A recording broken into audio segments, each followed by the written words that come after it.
Welcome to Math with Professor V. And yes, I'm back. It's your integral of the day. The semester just ended. I finished grading all the finals and I turned in final grades today. So now we can get back into our regular programming. So here we have the indefinite integral of x squared plus 3x plus 2 over the square root of x to the fourth plus 4x cubed plus 6x squared plus 4x plus 1 dx. This was sent in from a loyal subscriber, and my little hint to you is that pay close attention to the denominator, see if you notice any interesting patterns. So hopefully you notice that the coefficients here on the expression underneath the radical are 1, 4, 6, 4, 1, which correspond to the fourth row of Pascal's triangle. If you're not familiar with Pascal's triangle, it's an array of values that has ones on the outside. It's a triangle.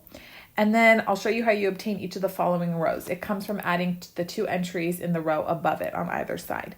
So you have a 1 at the top of the triangle. 1 and 1 is your second row. Now to get this third row, we have a 1.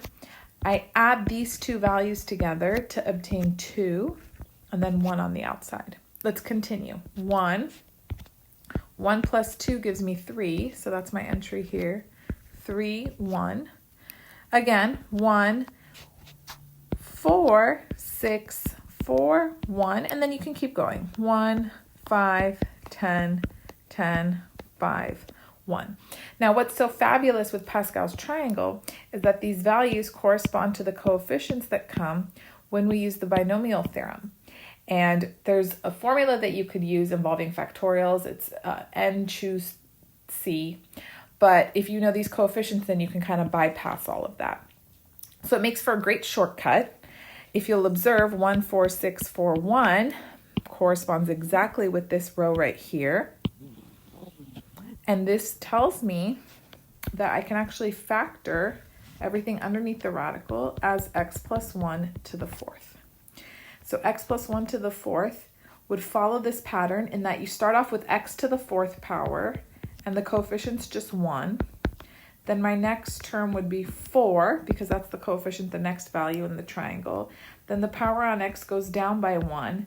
And then this term here, the second term, is now to the first, which you don't really see. Then the next entry is 6x squared times 1 squared. So notice the sum here of the exponents on these two terms is always going to be 4, whatever n is right here.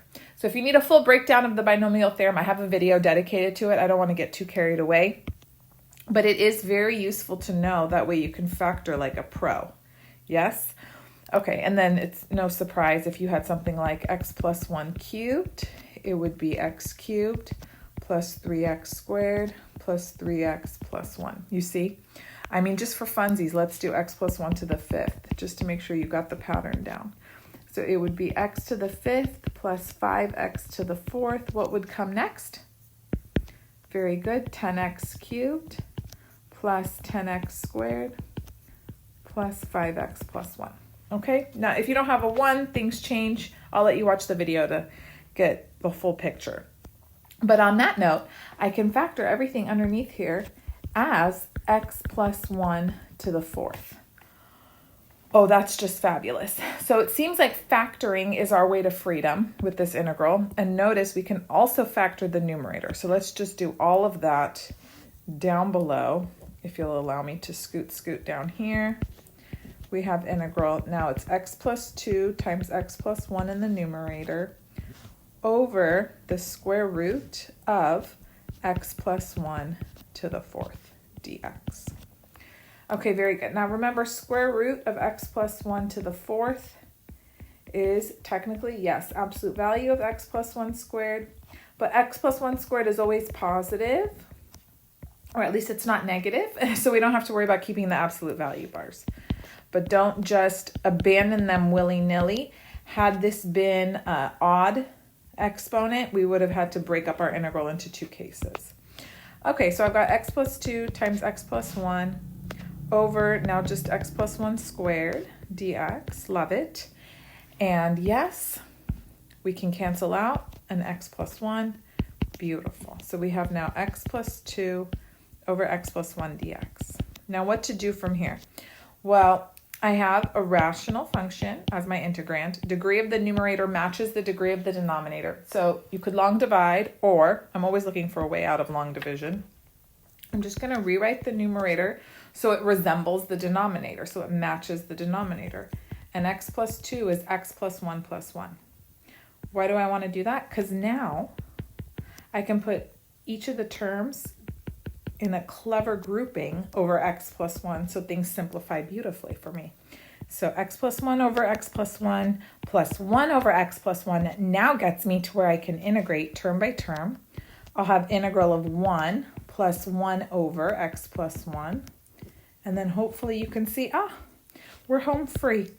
Antiderivative of 1 is just going to be x.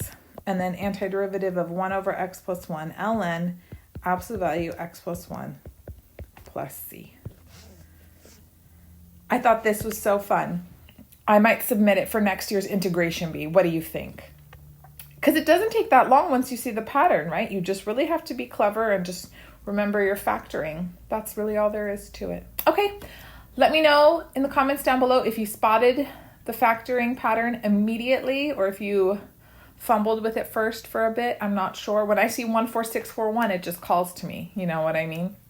So anyways, back in the day, at a different college I used to teach at, they did this big presentation where it was like the fine arts combined with math, combined with geology, and the theme of the presentation was sequences and spirals. So I gave the math background lecture about Fibonacci sequence, and we talked a little bit about Pascal's triangle and whatnot, and the golden ratio.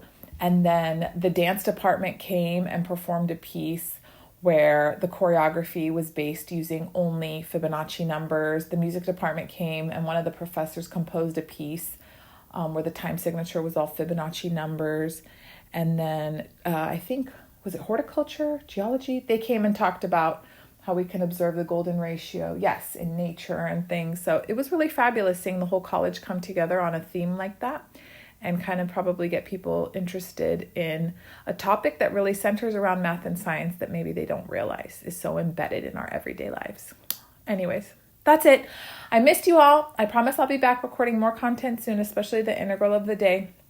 I just have to, always stick to my first priority, which is my teaching and my students. But thank you for all your support. You can also follow me on Instagram, TikTok, Math with Professor V. Bye.